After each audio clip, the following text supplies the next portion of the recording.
Here's my tank. I don't know if it's focused. I started it on December 10th, 16. So it's just going on 4 months now. Got a lot of cool stuff in there. We start over here. I got this hammer. It's got about 5 heads on it. The jawfish back there. He jumped out of the tank yesterday and ended up in the return chamber behind this biocube, and he was really hard to get out because he just slunk up against the wall and it was a pain in the butt. These acans are beautiful. Look at how fat he is. He's probably got 25, 27 heads on him. I bought him. He was probably the second thing. I think he was the first or second thing I bought when I got the tank. It's just beautiful coral. The buttons.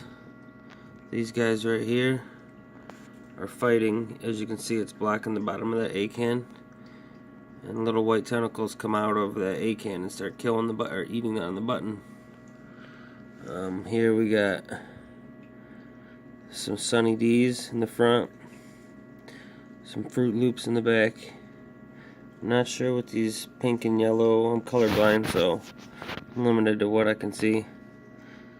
This hammer tip, green with pink tips. The solar flares. There's 2 little heads popping out of this one. 2 new heads. Got the red tree. This was just one little tiny branch. It's growing like a monster.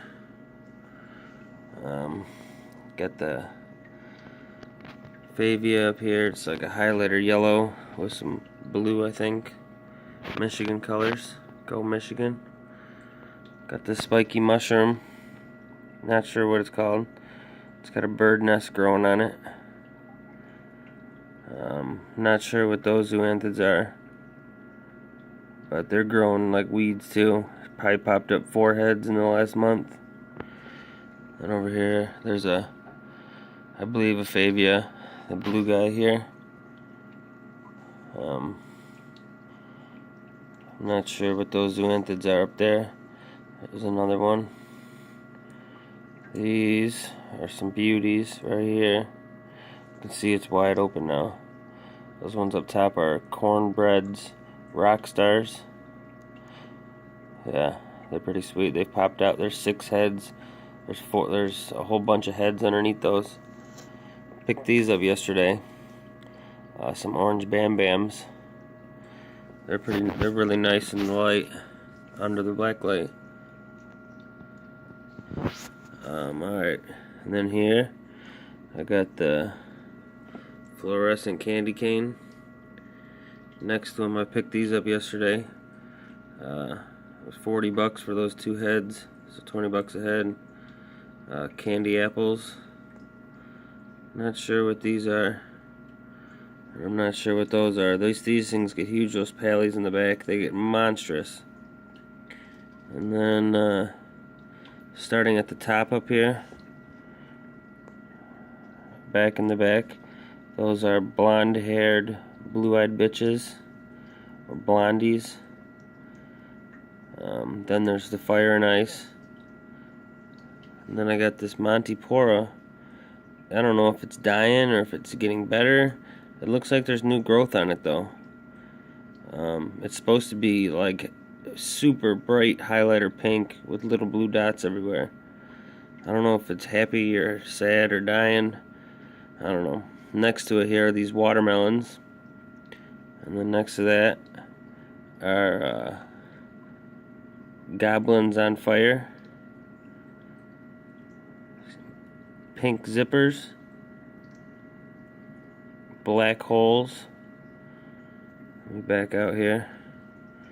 Got a fat little Duncan. He's a little fatty. We've seen all those.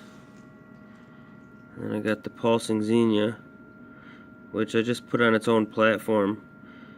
It hasn't pulsed. It didn't pulse for 2 weeks, and then yesterday I seen it and it was pulsing, and then the next morning I came out and it wasn't, and I had to move this hammer coral. It was up here where that highlighter Fabia is up there. It was up there on that shelf. I had to move it down here because I didn't know what was going on. I had 3 peppermint shrimp in here, and something happened to this head right here on this hammer. One day it was there, the next day it was dying. And the peppermint shrimp, I think, were going over there and picking at the dying part, and just eventually killed the whole thing. And then a couple days later, I noticed they were doing it on this head next to it, and I was like, oh, whatever. I took the 2 peppermint shrimp and gave them to my friend Ken. So, yeah. And it looks like it's coming back out. So I think that was the problem, was the peppermint shrimp were taking advantage of the dying coral, or injured coral, or scared coral. I don't know what was going on with it. Anyways, there's the Xenia, which isn't pulsing. Put it on its own little platform, so that way it doesn't spread. I'm really afraid of it spreading in the tank. Really don't want it to spread. I seen a tank at the fish store yesterday that I seen it a year ago before I started getting into the saltwater, and it was just a beautiful tank, huge giant corals. And I went in there yesterday, and 90% of the tank was pulsing Xenia. Like, it literally took over their whole tank. Giant. I think it was a 1,000-gallon tank. Yeah, so I'm really afraid of it. Because I got a lot of nice stuff that I paid a lot of money for some of this stuff, you know? And I don't want that plant to ruin everything. Anyways, next to it here, the Superman mushroom. See the plug it's on.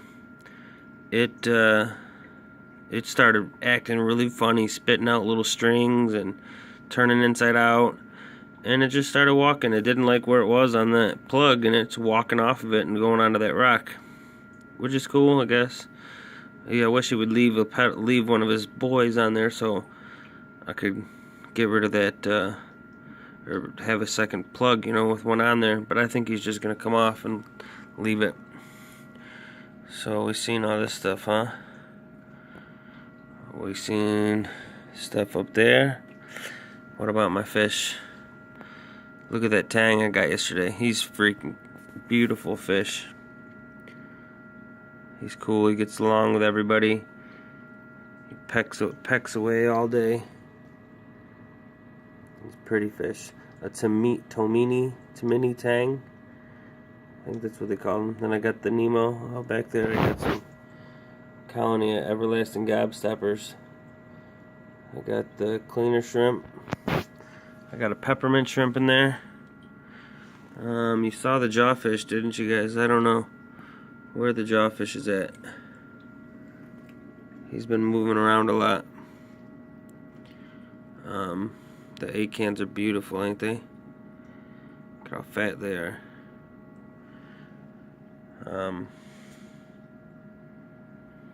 And I got a chorus wrasse, a yellow chorus wrasse, that you don't see him in the tank right now because he doesn't come out when the lights are on.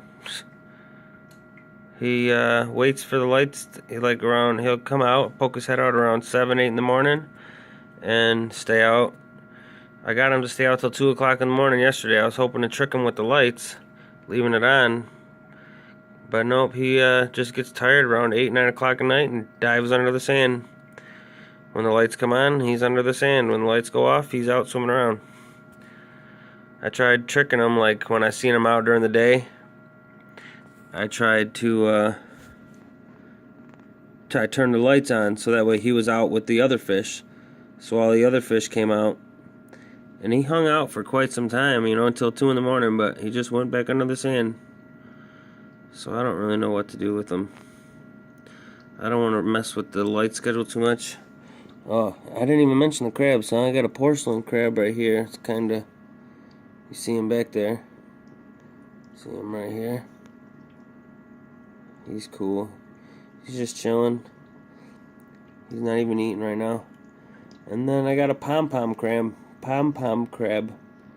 which I don't know where he's at. I wish you would have seen him. He's cool. He's got 2 anemones on his fists. He walks around with anemones on his hands. I got a arrow crab back there, if you can see him, in between the rocks there. Well, that's all the way out, huh? Sorry about that. He's in there. Right there.